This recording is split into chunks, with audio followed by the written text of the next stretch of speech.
Okay, so for the attendees, hi and welcome to our fireside chat. So basically, I'm Yong Wei from USM, Malaysia. I'm the moderator for today's session. So this fireside chat is funded by the Royal Academy of Engineering UK under the Frontiers Champion Award. In today's session, we will discuss how data-driven policy can help to create a sustainable cities. We'll also be sharing solutions deployed in EU related to artificial intelligence for sustainable cities. Before I introduce the panelists, there are several housekeeping items that I would like to highlight. So this session will be recorded and will be made available at our YouTube channel. E-certificate will be provided to attendees also after the session, and these two will be done in 1 week's time after the session is over. So during the session, if you have any questions, you can put your questions in the Q&A box to chat with the panelists, or you can raise your hands in the participants panel to signal a questions. The host here Isnan will allow you to unmute and ask questions directly to the panelists. At the end of the session, we will also have a survey form that will be posted through the WebEx so that you can provide us the feedback. So today we have, currently we have three panelists joining us today. Nicola Milojevic, if I pronounce it correctly, is a researcher at Mercator Research Institute for Global Commons and Climate Change. He is also a founding core team member of Climate Change AI, an organization of volunteers aiming to facilitate impactful work at the intersection between machine learning and climate change. We also have Pierre Faustino joining us from Thinking Machines, a data technology consultancy in Southeast Asia that built enterprise AI and cloud data platforms. She is Director for Social Impact and Special Projects, who leads the company's mission to use technology for social good, working with government and non-profit partners to apply data science to challenges in public health, humanitarian response, and sustainable development. So we have Giovanni Aiello, who is Technical Head of the Digital Enabler Program in Engineering. He has managed and coordinated numerous EU projects. And I see Antonis, are you there? Yes, hi. Hi. Okay, Antonis is joining us from ATC International, Brussels, bringing over 30 years of active participation in European research and innovation programs. As you can see, he acquired significant experience in understanding EU-related policy and strategies and translate them into technological and business-related options for the digital transformation of contemporary private and public organization. So as you can see, sustainable cities are currently undergoing unprecedented transformative changes in light of paradigm shift brought on by technologies such as IoT, big data, cloud computing, and AI. These marked changes are motivated by the increased need to tackle the problems surrounding sustainable cities in terms of their development planning, operational management, and fragmentary design strategies and technological solutions. So I have a questions to Nicola. Can you share a bit more on how data-driven policies can help cities to reduce greenhouse gas emission? Nicola? Yeah, hi. Hi everyone, and thank you very much, Hongwei, for inviting us and organizing this panel first. So yes, as obviously I would not be here if I would not be very much in favor of data-driven policies in cities. But I first would like to say that in many cases related to sustainability and climate change in cities, well, actually, we need even more than data-driven policies, actually gumption, because like there are a lot of very basic things that we know for a long while, that if you have too many cars in the cities and not enough bicycles, this is not sustainable. And it's not very complicated to understand that if you add some more security and more infrastructure for bicycle lanes, this is going to change a lot. So just like a minor actually a big first point on the fact that data is not, like, in the end, the most important thing here, but still can do a lot. And I think on the high level, what like data-driven policies can really help highlight better what's the potential for things that, for example, the modal shift that we can have between different mobility modes, like how does this actually materialize? And so also be more transparent about this potential policies. And I think it can really help articulate better these different narratives around transformation in cities for different stakeholders. And then I think it can also have a strong impact for enabling more cost-effective policies and fair implementation by by systematically comparing all areas of a city, where by really looking into the data. And also I think a very important point is that it can enable to have different scenarios about what could happen with different interventions. So maybe to give more concrete examples, I think one thing I'm working on personally is really trying to use data-driven policies for urban planning. So try to change the structure of cities in terms of, so we know that, for example, compact cities, like there's a lot of theories on like to which extent what should be the optimal spatial structure of cities. Should it be not too spread out, but also not too compact? And this has impact on various sustainability aspects, right? So on transportation, on energy use from transportation, buildings, urban heat. And so there's increasing research on using all the new data that we have about urban form, mobility patterns, to understand all the spatial structure of city influences different sustainability metrics. And actually, if you're interested in this, we had with Climate Change AI a webinar last week.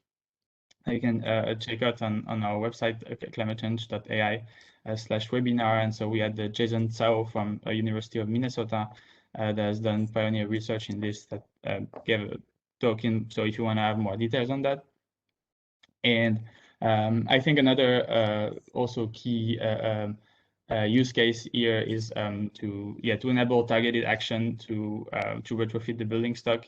There's also research that I'm doing, where you essentially have large cities where the policymakers need to have made pledges to reduce the energy use in building by a very large order of magnitude, and the financial means are limited, and essentially you want to be able to figure out which are the first building that you need to retrofit. And if you can have data, like basic data on all these different buildings, and you can figure out which one will give you the biggest benefits the faster, that's definitely something where data can help. Okay, thanks, Nicola. So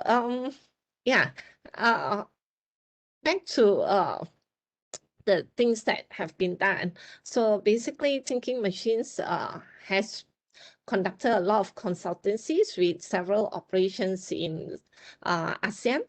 We have built multiple AI and data platforms to solve these high impact problems. So Pierre, can you share what Thinking Machines have been doing in sustainable city space, especially in ASEAN region?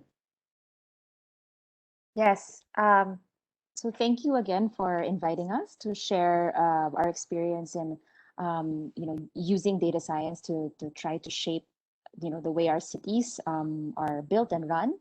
So if I could just share, I like to show pictures. If I could just share my screen. One moment.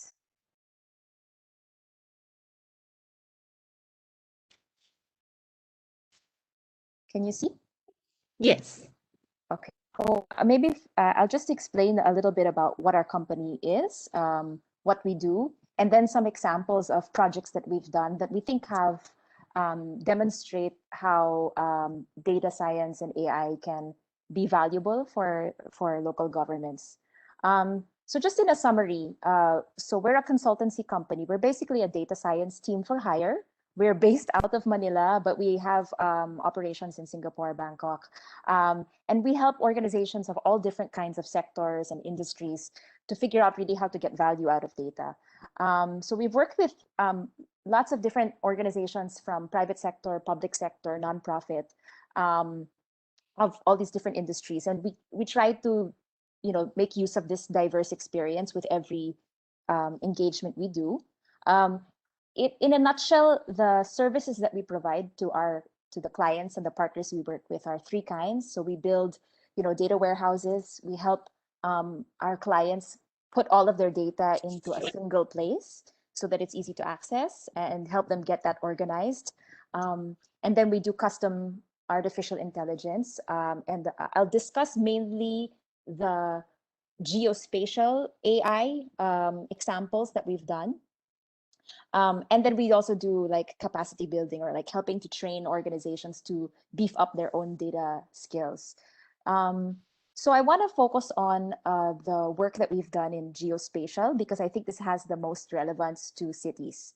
So over the past couple of years, we've kind of developed a location intelligence platform that it's basically a set of models and tools that we can apply to different types of geospatial problems that organizations have.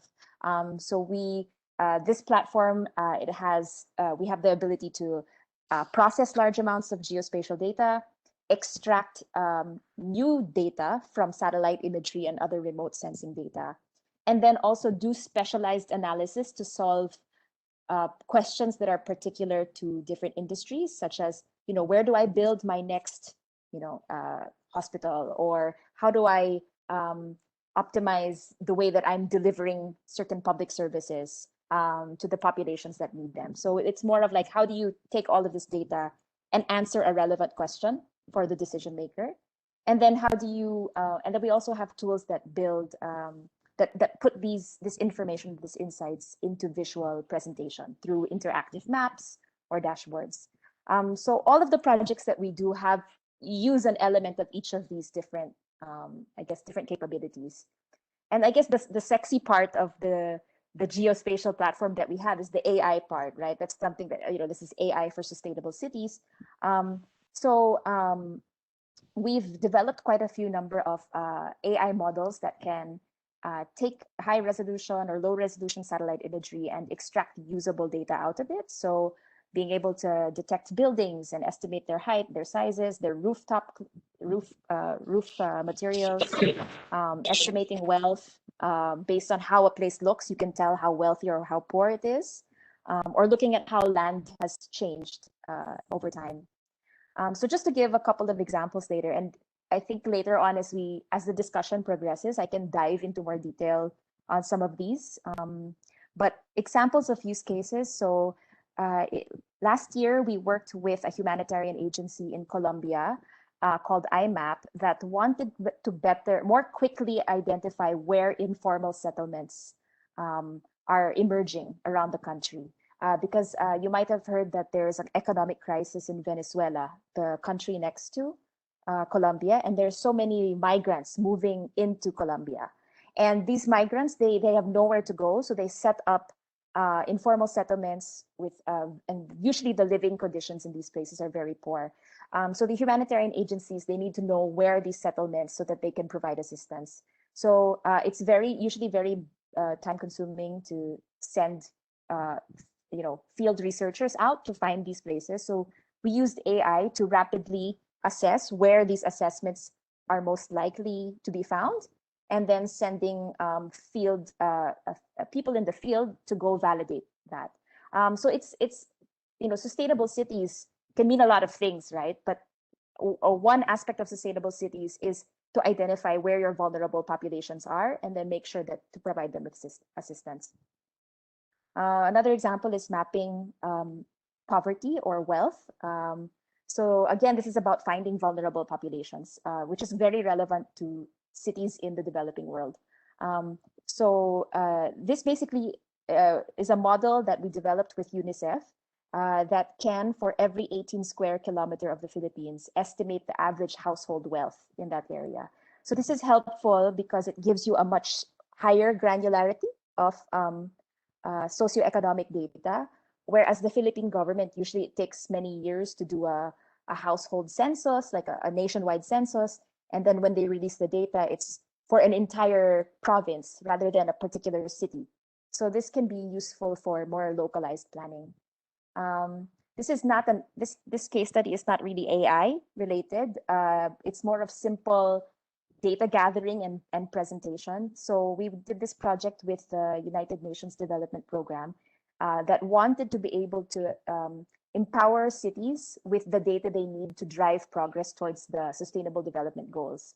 But oftentimes city level data about SDGs is not available. So we did a scan of many different available data sources from the government, from research organizations. And what we did was to find the best openly available data sources that can serve as a proxy for different SDGs. And then we built an interactive dashboard that shows all the scores of all the Philippine cities. There's about 1,600 plus Philippine cities. And the UNDP is using this now to engage local officials about the state of SDGs in their jurisdiction so that they can prioritize. And then just the last example is more for transportation planning within cities. So we are a research partner with Waze, which is, if you know, it's the traffic app that people use to plan their routes. So Waze, for the past 2 years, we've been collecting all of the traffic jams that Waze aggregates and reports. Every 2 minutes, we have a picture of all of the traffic jams in the Philippines and where they are. So as you can imagine, this is quite useful for, we worked with a traffic authority in the Philippines to analyze the historical data and look for patterns in what time of day, what day of week, what month of the year traffic is, what's the average speed for like very small lengths of road. So something like this can help transport planners be more data driven in their decisions, because it's very hard to collect this kind of data through, by sending your traffic enforcers to every corner of the country. You can't do that. So Waze is a way of making use of that data, of user generated information. So those are some use cases that we've done. And I will stop. Okay, thanks. Yeah, Sure. it's very Can you all hear me? Yes. Yeah, it's very interesting work that you have done. Yeah, and it actually concurred to what Nicola said about we need the data when we plan.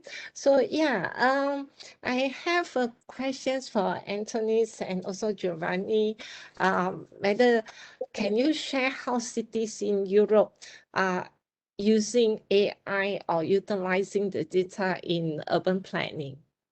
Yes, of course. So let me share my screen. Can you give me the token to share my screen, please? Sure. So just a brief presentation. Okay, perfect.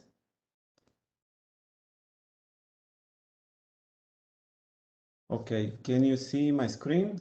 Yes.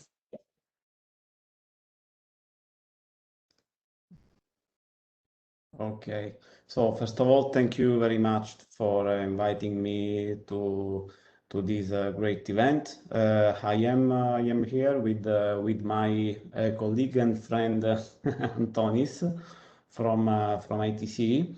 So please let me give you a brief overview about our companies. Me personally, I am part of engineering informatica. Engineering is the biggest Italian ICT company. So we are more than 15,000 of employees. And we deal mainly with system integration in several governments here in Italy, but even all around the world, especially in USA and South America, and of course in Europe. We have within engineering a big research and development laboratory. I am the head of one of these laboratories about the innovation of public administration, and I am also the head of the Digital Enabler program. Digital Enabler is a suite that I am going to present you briefly, developed in strong partnership with ATC and in particular with Antonis. So with Antonis, we participate to a number of research and development projects, both locally, so from a national point of view, but even from a European point of view. So in several of these projects, within several of these projects, we set up this platform called Digital Enabler. So ATC is a Greek company dealing with the research and development in Greek. I don't know if Antonis wants to say something more about where ATC work all around the world and the results and the outcomes that provides. I think you better go on, Giovanni, with the gist of Perfect. the presentation. Okay, perfect. So very briefly, what we did together with Antonis in this project was to set up a platform. So in different research and development projects, European governments asked us to better manage the data. So in Europe, we have actually still the problem that the data is scattered in different and heterogeneous data sources. So within a research program, we provided a fully open source solution to be used by these European governments, and in particular, we used this platform in several, and I am going to show you in several European cities. So this platform is actually able to automatically detect data sources within a specific city. Is able to attach any kind of IoT. So if the city has already available and deployed some sensors, it is very simple through the platform to attach this kind of IoT. So the platform is able also to easily connect third-party systems, also legacy systems, through plugins that are ready to use in order to get data also from closed system. So starting from the data lake that the platform is able to set up, the platform provides a sort of catalogs of algorithms that provide the data scientists with several means in order to create artificial intelligence algorithms and machine learning models that can be applied in the city. So for example, I am going to show you a couple of success stories that we set up in two European cities that are Helsinki and Antwerp. So starting from the data gathered and the new information deducted through artificial intelligence means, the platform provides also means to create in a self-service manner dashboards that includes maps, both 2D and 3 dimensionals. Is able to provide also APIs to third-party systems in order to work with the data deducted and integrated through the platform. So this is the map all around the world where this solution has been applied. So through the Digital Enabler, we built applications, so smart city application that use also artificial intelligence. And I am going to show you two examples. The first one is what we did in the city of Helsinki in Finland. So in Finland, the city of Helsinki has the problem that data about the traffic, the real-time data about the traffic is very scarce. So in order to do that, we use the artificial intelligence in order to deduct information about traffic starting from other kind of sources of data, and in particular from air quality and noise level. So indeed, the city already has deployed some sensors about the measurement of air quality and the measurement of noise level, but they don't have any kind of meaning that detect in real-time traffic. And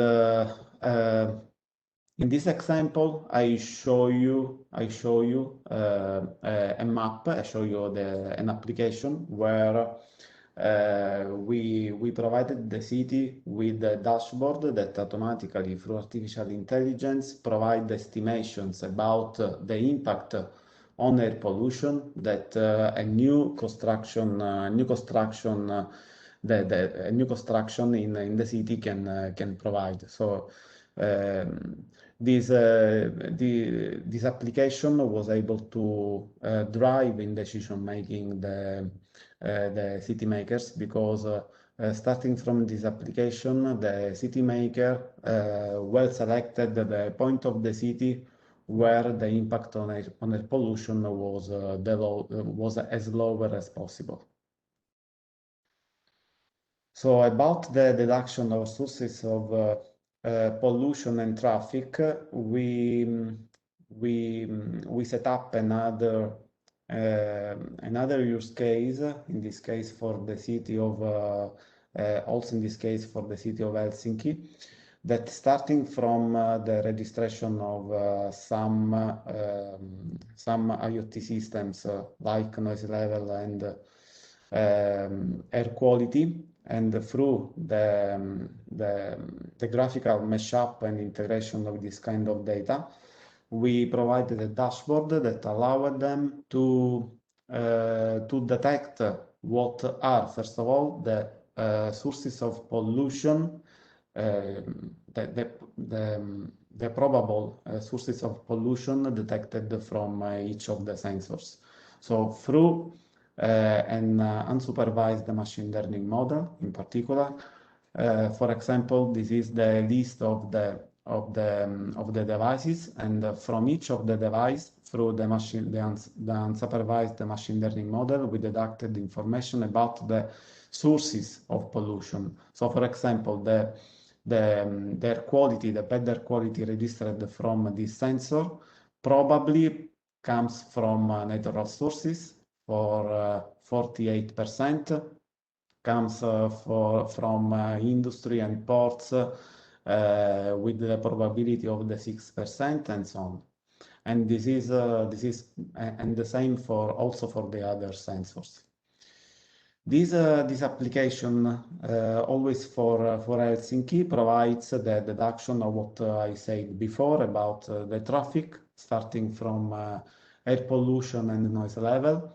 So indeed, the city had this real problem about the lack of sensors to better manage the traffic. So what we did was to deduct this information from other sources of information, and in particular from noise level and air quality. So in this map, you can see the position of the sensors, so of the devices, and in this area, the unsupervised machine learning model was able to detect automatically and in real time the level of traffic in the area itself. So what was the main impact of these applications in these cities in Europe? So first of all, the applications were very useful for city makers in order to contribute in the reduction of CO2 emissions. So in this, they currently have some KPIs up and running that also detect the real value of this kind of reduction of CO2. About the city makers, we provided them with the tools for a better decision making. So, for example, within a single day, within a single period, they were able to detect the times and the days where the level of air pollution and noise level and the traffic was higher. And in this sense, they were able to better manage and decide the direction of the streets. So we used also the digital enabler to fight the COVID-19 pandemic. So indeed, in this case, the artificial intelligence tools were very useful to detect clusters within two big regions in Italy, and were very useful in order to prevent the contagion in these regions in Italy. We used also this application and this platform to apply nature-based solutions in European cities. So indeed, we have up and running one big research and development project about this. And we are using also machine learning and artificial intelligence means in order to provide the data scientists, so people that are very, very skilled in data scientists to create complex algorithms and models in a very simple way. And for example, of course, we provided also citizens to with applications to better to live in a more healthy city, and in selecting cleaner routes. Indeed, we put even in Helsinki another application that guides citizens to perform routes within the city with the clean air and healthy, and provides citizens with suggestions about healthy path in order to reach some points in the city. So this is my brief summary. Of course, if you have questions, I am here to reply. Okay, thanks, Giovanni. So basically, just now you shared about the digital enabler and how the platform is actually collects data from the sensors, right? Are those hard sensors? That means it's IoT, is it? Hardware. Yes. Of course. Okay, so basically, those are usually very much I mean, it requires additional costs, and we can see that in recent years there has been a very growing demand to actually obtain the data coming from soft sensing, example from cloud sourcing the data from inputs. Yeah, so just to ask you, have in Europe have started to use this soft sensing in the platform?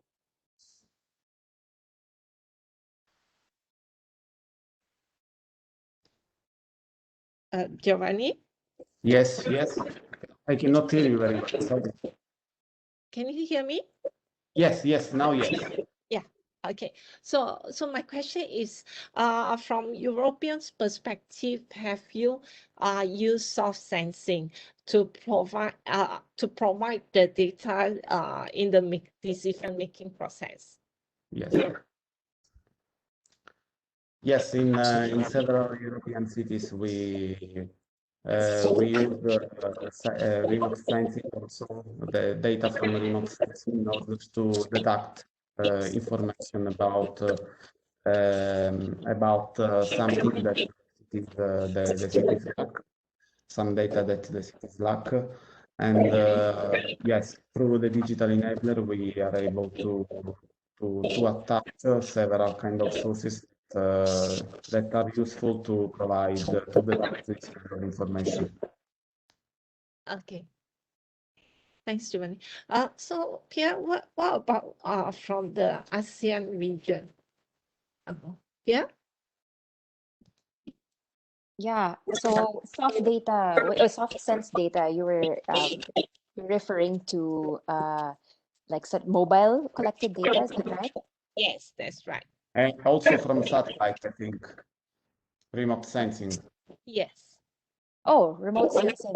Well, almost most of our main projects rely heavily on satellite data because we don't have a robust Internet of Things. Like our city governments don't have those devices set up, so we have to rely heavily on this kind of data that's collected through other means. So satellite imagery is one, but the ways so using user-generated data from Waze is another example of taking advantage of that kind of data for analyzing traffic patterns. Something that we haven't unlocked yet, but there's a lot of potential for is in the mobile phone information. But of course, this is a big challenge because that data is owned by telecommunications companies, and there's a lot of privacy concerns about releasing that. So there needs to be more discussion on how do you analyze and aggregate that data first in a way that protects the privacy of the users, but then makes useful outputs available to policymakers and decision makers. That's still an area that needs to be, at least in the Philippines, definitely is future stuff so far. Okay.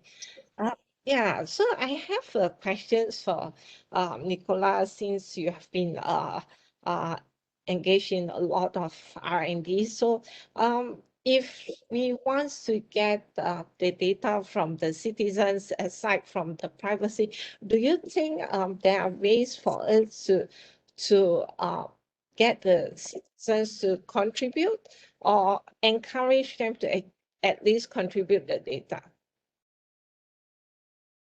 Yes, definitely. So I am working a lot in my own research with OpenStreetMap, which is probably like the biggest worldwide initiatives that been doing this, like citizen science, or it's called also voluntary geographic information, which is an incredible source of data for urban form and for what's going on in cities. So they've now been able to map out like I think something like more than 95% of all streets in the world. The building coverage is a bit less good, but it's improving, and it's also improving faster because now this project got momentum, and there starts to be more and more corporate editing. This is really like a key example that that citizen science and getting citizens to like give citizens opportunity to contribute data can lead to great data product that is useful to everyone, because there's a lot of researchers like me that then does some research on that then feeds into the policy process and back and forth. But it sort of needs to be a loop where also policymakers understand the usefulness of this and support it through funding, through also different also through releasing data, because for example, in the case of OpenStreetMap, it's also very important that you can compare the data that's been produced with government data when it's available. And so we've actually currently finishing a study to compare the availability of government data and OpenStreetMap around the world for buildings, and there are so many regions. Actually, we were so surprised to find very, very limited amount of data on buildings beyond European Union and Northern America, and then there are a few cases here and there, but this data exists, right? I mean, there are so many governments that have the data and they do not share it, and that's a key problem. So So I think there needs to be also a lot of much more pressure on governments to share the data in a way that it also, you know, enables citizens to get access to the data and then be able to contribute back. And this, unfortunately, sometimes needs to go through legally binding laws. So that's one of the reasons why in Europe we have better government data, is actually because there are EU directives that are forcing states to do so.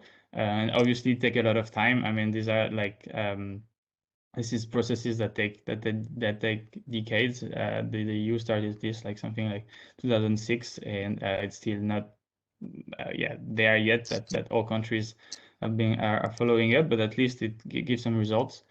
And then for citizens to be able to share data, there needs to be some sort of institutional settings that guarantee that the data is being used correctly and they get proper rights on this. And so there's also literature and ecosystem working on foundations or data trusts that are also helping to provide some sort of legal institutional structure around that. So that's these kind of things can definitely help. And and then there's also a whole discussion on like what's happening in the continuum between like fully private data and open data. And so or can there be also more support for shared data, where you also have some sort of, so for example, there is this organization in the UK that's called Icebreaker One, that works in this space to sort of provide some support for some support and to enable to build trust between different stakeholders that want to share data, and that actually don't where there is not really much experience on how to do that. So for example, me as a researcher, or also as a citizen, I'm trying to get data from companies for some projects. And so for example, in the building sector in Germany, this is actually something that interestingly hasn't been done so far, because it's a lot of a pretty conservative industry. And so if you go to see a company and say, okay, I want some data, and you explain that there is a use case, that there's going to be a win-win situation, etc., there are still they've never done that before, and so they are scared to expose some aspect that may be compromising their business, and etc. And so if there's already some sort of support from an external third party that can say, okay, here are some sort of contract, or is there some sort of like structure that helps you being like that look more trustworthy, and etc., that this kind of things can help a lot. But I think this is really work in progress, and still really much at the beginning, all these different initiatives. But I think they are all like very crucial, and needs to progress fast in parallel to provide data that we need to transform cities very timely. Yeah, thanks, Nicola. Like you highlight, I think in Europe, you have these government policies that ensure that all that they have to make sure the data are open, etc., for innovation purpose. So just since you have helped quite a lot of organizations from ASEAN, and I think like you're aware, ASEAN, we are not as open as Europe. So what's your take? How you actually help those organizations from the beginning if the data is either not available or they are not willing to share? Yeah.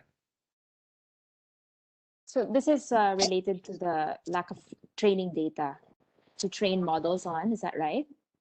Yeah. Training Yeah, data. so we've had projects like that, where there's not much training data to be able to train the model on. The example that one example is the IMAP project in Colombia, when we're mapping informal settlements.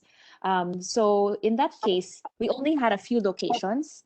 What we did though was to try to label. I apologize, my daughter is yelling in the background in case you can hear her.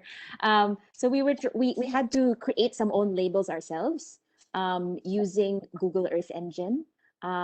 So given that we can see even through Google Earth Engine what the things we are trying to map look like, we can make our own labels. So that's one thing is, it's very labor intensive though to create your own labels. But the other thing is to have a validation process. Given that you don't expect your model to produce like very, very accurate results, you have to have a plan for how you're going to validate the predictions after. So in this case, what we did was the model will predict where informal settlements are likely to be, but then we have our team will eyeball, look at those predictions on Google Earth Engine also after the predictions are made, and validate which ones are correct and which ones are not. And then the workflow also involved sending those remotely validated locations to people on the ground using a mobile app called Premise. And Premise, using Premise, they will be sent to the exact location that needs to be validated, and they'll take a photo to confirm that it is an informal settlement. So in those cases where you don't have training data, and there will be many cases like that, I would just say that we've gotten around it by having a validation process in the end, and by developing models that focus on predicting, classifying things that are very visual. So for example, the model that we did with poverty estimation, it's been very difficult to get that the outputs of that to be useful to policymakers, because something like how wealthy a household is, you cannot really see that from the satellite imagery. It's very it's intangible, right? So there's more skepticism of the outputs. So we're now tending more towards building models to detect things that are very physical and very visual, and that anybody, if they doubt the prediction, they can go check it themselves if they just spend the time to look at the imagery or visit the place. So Yeah, thanks, Pia. Yeah, so for those attending, if you have questions, do put in the Q&A box. Yeah, I do have one question to Anthony, since you have a very vast experience managing projects in Europe. So what are the directions and biggest opportunities and also challenges when you deploy AI to cities in Europe that are rolling out carbon reduction plan? Yeah, I'd like to deal with this question and somehow present the challenges that Europe considers a top priority for AI and the policies that are now under development and under implementation, and that relates to the cities also, of course. Now, one of the top priorities for Europe is the trustworthiness of AI. We are in Europe. We put a very high priority in the trust, in the issue of trust in the AI developed. You all know about the GDPR, that is something that Europe is pioneering, and there is a lot of policies and work and projects that now are dealing with this problem, trying to make sure that AI is not only giving solutions and tickle our imagination, but at the same time is trustworthy and serves people, societies, and the citizens.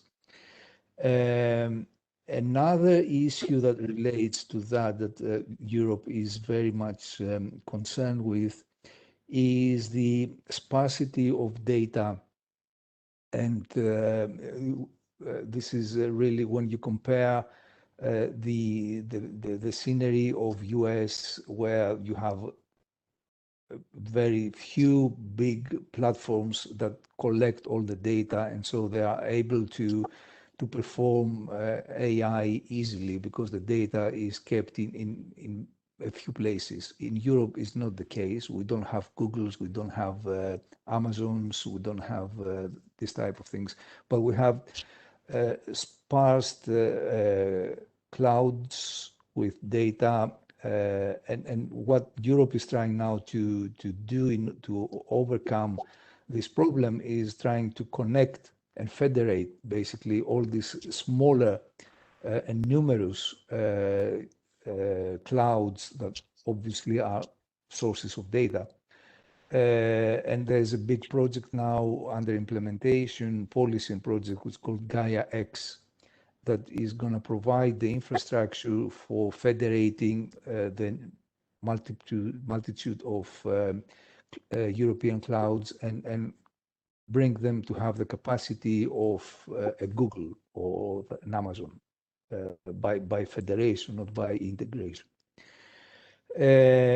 At the same time, what is now another hot issue in Europe is the realization that data is generated at the edge, so increasingly generated at the edge, and so AI needs to run at the edge if we want to be effective, because the future applications will be very time critical. The future AI application will be very time critical, and the configuration, the current configuration where models are run into the cloud, which is quite remote from the edge, will not work. So there is a lot of effort put now in Europe in solving the problem of latency and security of transferring data from the edge to the cloud. And really the solution that now Europe is looking at is how to transfer computation to the edge, how to transfer parts of AI to the edge, and not having to transfer all the data from the edge to the cloud in order to perform analysis. The motto is you do inference at the edge and you do analysis at the cloud. And this is where people are very actively working now, how to perfect this, what they call computing continuum infrastructure. And of course, is the problem that was mentioned before, is the data sharing for training models, and we need to be able to share data, and which is not only technical issue. I suppose the technical problem is the least, is more of confidence and trust and more legal and ethical and things like that, rather than technical. And Europe is working on that. They have Europe has a policy for setting up data spaces, as they call it, in vertical sectors, where stakeholders of vertical sectors like manufacturing, health, smart cities, and many others will be encouraged to come together and agree on rules that data sharing will be enabled and facilitated in their own vertical sector. So this is what Europe is working on the policy level and on the research and implementation level at the moment. And there's quite enthusiasm on that. There are big constituencies, big communities, European communities based on collaboration, because, as you know, Europe is a union of many countries and many communities, and that's at the same time is it's good and it's the weakness and the strength of Europe, and but there's very much optimism on that. And I think if Europe succeeds in solving these problems through collaboration, it will be a paradigm for the rest of the world, because for these issues, it's not only Europe that is a union. I mean, if you look at globalization, these issues needs to be resolved at global level. And Europe is a experiment of how to collaborate, how you have different countries, different nations collaborating for European policy, but this could be easily be extended at global level. And I think the world will be able to learn from what Europe is trying to do now. Thank you. That's what I wanted to say. Yeah, thanks for sharing the insights on what the Europe has been doing. Yeah, definitely there's a lot of things that we need to learn as well. Yeah, so yeah, I think some of the common challenges like trustworthiness of AI, the federated clouds, we don't have that also in ASEAN. So yeah, definitely that's something that we hoped that we can implement as well. So here, just since you've worked with numerous government agencies around ASEAN, what's your perspective from ASEAN level?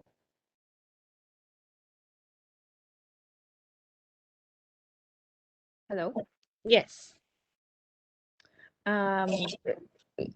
What's the perspective on ASEAN's, what's the state of ASEAN with regard to what specifically about sustainable cities? Hello? Hello? Sorry, can you Yes, hear? we can hear you. We can hear Yeah. you. Yeah, yes. Yeah, no, what specifically, when you say, what's the perspective from ASEAN, about what specifically? In terms of the directions and the opportunities, because there's actually a question as well with regards to how data is gathered and analyzed. Of course, the questions from the participant is in Malaysia, but I'm not sure how much you have been working with Malaysian government, but maybe you can share from the ASEAN level. Well, we're doing one project in Malaysia right now, with a company in the telecommunications industry. This is, I mean, I guess it's sort of, you'd have to think about how it might be related to sustainable cities, but that project involves helping them understand where to build out their infrastructure. So actually, I would say maybe that's a common theme among many of the projects that we've taken, because we are in the developing world, emerging economies, understanding where to optimize the placement of services, infrastructure and services, in order to reach more people. That's like a common theme.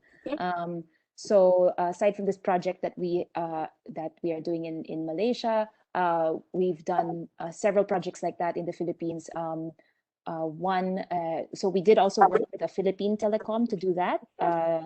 Globe Broadband wants to know where are there communities in the Philippines that do not yet have internet access, and yet based on satellite imagery, can we tell if they are wealthy enough to probably afford to pay for a broadband service? So things like that. I mean, I guess the concerns in ASEAN are at least in cities where there's lower income countries, right? It's first providing basic needs and achieving a certain dignity of quality of life, right, for people, and then, well, sustainability ideally should come at the same, but sustainability is perhaps not thought of as the main priority yet. And maybe that's a big challenge that we have, is we still have to build all these things. We still have to provide people with actually increasing their carbon emissions or their consumption, because right now they don't have enough access to things they need. So how do you do that without compromising sustainability principles? It's a challenge. But yeah, I guess just to summarize, from ASEAN, it's about providing access to more public services and infrastructure that they need. Okay, thanks, Pia. There is a question from the participants. So how do you deal with inaccurate data, since AI and ML algorithms is only good if the your data is good. So maybe we start with Pierre, since you shared about your project in Colombia. Yeah. That's well, it's difficult. It's not if your data is not clean, the data is not clean, and then you're training a model on it, then the model will also not be. So that's a common pain point. That's why we have jobs, right? As data scientists, we have to we have to do so much data cleaning. People think it's very sexy, data set, but it's a lot of data cleaning. How do you get around it? Honestly, well, I think that's that. Gosh, how do you say this? You just keep looking for better data.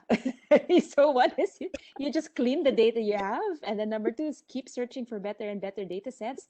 I think something that I hope will become more common is so working with the statistics authority of the government, so that when the data is collected, they have that in mind, that there is this possible use case of training machine learning models to infer that kind of data during periods when household surveys cannot be collected or mapping cannot be done. And so we still have to continue doing these talks like this to engage, educate governments and other organizations that are not as familiar with the technology about what is possible, so that you can have a conversation about, when is the next time you're going to collect data? Can we make sure that it is collected in this manner? It's geographically representative. It's collected not using pencil and paper and using mobile and digital devices instead. Sorry, I don't have an easy answer to the question of data quality. Yeah, indeed, the answer is very difficult in this case. For example, we built one component that is part of the platform that I presented before, actually, that is able to measure automatically the quality of data that is provided by data sources discovered. It uses one model that is called the Meloda. I don't know if you dealt with Meloda. So Meloda is a framework to detect the quality of data. So we implemented and adapted this model in our tool in order to give us an idea about the starting quality of data. And the tool provide us with some suggestions on how to improve the quality of this data. So, for example, just a very simple example, if the data is not updated frequently, the tool is able to detect this and suggest, of course, to ask to the governments or the data provider in general to make available these updated data more frequently. Okay, thanks, Giovanni. Nicola, anything you want to add on from this perspective? I think I can second what has been said before, and yeah, on the one end, like the more metadata and the more information that's been provided to sort of give some some first idea of whether the data can be trusted or not is very important. And in many cases, like in my research, I'm aggregating a lot of data from many different stakeholders, for example, governments, and you have very large variability in terms of quality of the metadata. And when there is no metadata, it's difficult to trust the data and etc. When you don't know what has been the acquisition method, when you don't know all these small things. And so then, yeah, one can only do some validation and try to analyze the data as much as possible, try to search for outliers and etc. and compare with other data sources. But in some cases, you just have to trust it and also be sort of mindful that if you are not so sure of the quality of the data, then you cannot be so sure about the quality of your model. And for certain use cases, that may be not too much of a problem, but for some other use cases, that's a much bigger problem. So it's a little bit of like a yeah, it's a very complex issue that that's also dependent on the use case. But yeah, the more systematically the data acquisition can be done, and also the more interaction, has been said before, between the data user and the data creator can exist, that definitely helps. But very often we just have to work with the data that we have, and sometimes it's already enough to advance the state of the art and bring some new insights. But then we're always hoping to get something better in the future. Okay, yeah. So that's why we need platforms such as the digital enabler that Giovanni and Anthony shared, right? Yes, yeah. Could I just add to the note that Giovanni shared about those some tools for automatically detecting data quality.